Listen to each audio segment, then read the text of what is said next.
एक गांव में एक किसान रहता था। उसका नाम भोलू था। स्वभाव से अत्यंत ही भोला था। उसके पड़ोसी राज गायक तेज सिंह रहता था। वह तो भोलू का हम उम्र था, लेकिन राज गायक होने के घमंड में भोलू से दोस्ती नहीं रखता था। वह नित्य प्रति सुबह सुबह गाने का अभ्यास किया करता था। भोलू के कानों में जब उसके सुरीली गानों की बोल पड़ते तो उसका दिल करता कि वह भी गाए, लेकिन उसे गाना नहीं आता था। एक दिन उसने सोचा, क्यों न मैं तेज सिंह से गाना सीख लूं। जब भी मैं उदास होऊंगा गाना गाकर मन बहला लिया करूंगा। यह सोचकर वो तेज सिंह के पास गया। बोला, भाई तुम बहुत अच्छा गाते हो, मैं भी गाना सीखना चाहता हूँ, क्या तुम मुझे गाना सिखाओगे? तेज सिंह उसका मजाक उड़ाते हुए बोला, अच्छा तो अब तुम एक मामूली किसान होकर गाना सीखना चाहते हो? भोलू उसका व्यंग समझ नहीं पाया। बोला, हाँ भाई, गाना सीखने की मेरी तमन्ना है, कृपया मुझे सिखा दो। तो ऐसा करो भोलू, वह जो तुम ऊपर पहाड़ी पर एक गुफा देख रहे हो ना, वहीं पर मेरे गुरु रहते हैं। उनके पास 5 वर्ष रहकर मैंने यह विद्या पाई है। तुम भी वहीं चले जाओ। भोलू उसकी बात सच मानकर उसी समय गुफा में जाने के लिए पहाड़ी के पास पहुंचा।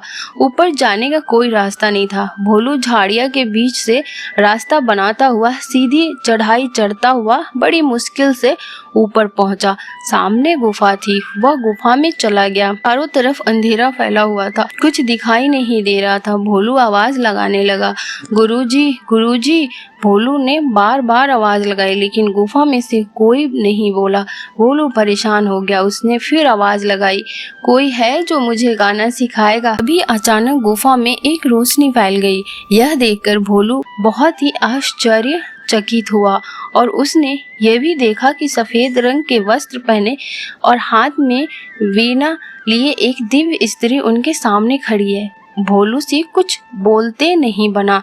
तब वह स्त्री पूछने लगी, कौन हो तुम? यहाँ कैसे आए? जी, मेरा नाम भोलू है, मैं नीचे गांव में रहता हूँ, मैं गाना सीखना चाहता हूँ, इसीलिए यहाँ आया हूँ। भोलू हकलाते हुए बोला, लेकिन गाना सिखाने के लिए तुम्हें यहाँ किसने भेजा है? वह स्त्री पूछने लगी, मेरा पड़ोसी मित्र तेज सिंह राज गायक है। उसने मुझे बताया कि इस गुफा में उसके गुरु रहते हैं, जिससे उसने संगीत विद्या सीखी थी। उसी ने मुझे यहाँ भेजा है। भोलू ने डरते डरते उत्तर दिया। वह स्त्री बोली, अच्छा, तुम्हारे मित्र तुम्हें गाना सिखाने के लिए यहाँ भेजा है? जी हाँ, लेकिन आप कौन हैं? गुरुजी कहाँ हैं? तुम मुझे ही अपना गुरु समझ लो, मैं तुम्हें गाना सिखाऊंगी। वह स्त्री बोली, तो आप संगीत की देवी हैं? मेरा प्रणाम स्वीकार करें। ऐसा कहकर भोलू उस स्त्री के चरणों में झुक गया। देवी ने उसे आशीर्वाद दिया। फिर भोलू को लेकर अंदर एक विशाल कक्ष में जा पहुंची। वहां बहुत से व्यक्ति बैठे हुए थे। कोई वीणा बजा रहा था तो कोई एक तारा, कोई गाने का अभ्यास कर रहा था। देवी बोली, भोलू तुम यहाँ बैठ जाओ और इन सबको गाते बजाते देखो। यह कहकर देवी दूसरे कक्ष में चली गई। भोलू अब प्रतिदिन वहां आने लगा। गुफा में पहुंचते ही देवी उपस्थित हो जाती और भोलू को संगीत कक्ष में ले जाती। इस तरह 1 महीना बीत गया। अगले दिन जब भोलू गुफा में आया तो देवी भोलू के सिर पर हाथ रखकर बोली, भोलू तुम्हारी शिक्षा पूरी हुई, अब तुम बहुत अच्छे गायक बन गए हो, अब तुम्हें यहाँ आने की कोई जरूरत नहीं। भोलू बोला, लेकिन देवी, मेरे मित्र को तो 5 वर्ष गाना सीखने में लगे थे, फिर मुझे इतनी जल्दी कैसे आ जाएगा? भोलू, जो मन के अच्छे होते हैं वो केवल परिश्रम करते हैं, फल की तरफ ध्यान नहीं देते, इसीलिए उन्हें हर विद्या का ज्ञान शीघ्र प्राप्त होता है। मैंने 1 माह में तुम्हें हर तरह से परख लिया है, तुम एक अच्छे गायक बन चुके हो। यह कहकर देवी अंतर ध्यान हो गई। गुफा में अंधकार छा गया। भोलू गुफा से बाहर आ गया। अपने आवाज को परखने के लिए गुनगुनाने लगा। उसे लगा कि वह अच्छा गा रहा है। उसका हौसला बढ़ा। वह खुलकर गाने लगा। गाते गाते वह अपने घर जा पहुंचा। राज गायक तेज सिंह उस समय घर पर ही था। उस भोलू के गाने की आवाज सुनाई पड़ी। सोचने लगा, इतना सुरीला स्वर गांव में भला किसका हो सकता है? वह घर के बाहर निकला। क्या देखता है कि यह तो भोलू गा रहा है। वह हैरान रह गया। भोलू की नजर भी तेज सिंह पर पड़ी। वो दौड़कर आया और तेज सिंह के पैरों पर गिर पड़ा। तेज सिंह हड़बड़ा गया, पूछने लगा, भोलू क्या हुआ? मित्र, मैं तुम्हारा बहुत आभारी हूँ। तुमने मुझे ऐसी जगह बताई कि जहाँ मैं 1 महीने में ही गाना सीख गया। भोलू विनम्र होकर बोला। तेज सिंह कुछ समझ नहीं पाया। वह तो भोलू को बुद्धू बनाकर उस बात को भूल चुका था। हैरानी से पूछने लगा, तो मैंने तुम्हें कौन सी जगह बताई थी? अरे भूल गए तुम? सामने वाली पहाड़ी में गुफा की बात तुम्ही ने तो बताई थी। भोलू उसे याद दिलाते हुए बोला। तेज सिंह को अब सारी बात याद आ गई। बात बताते हुए बोला, अच्छा तो तुमने गाना सीख ही लिया हमारे गुरुजी से? भोलू बोला, मित्र वहाँ गुरुजी तो नहीं थे, लेकिन एक देवी थी, उन्होंने मुझे गाना सिखाया था। तेज सिंह मन ही मन जल भून गया।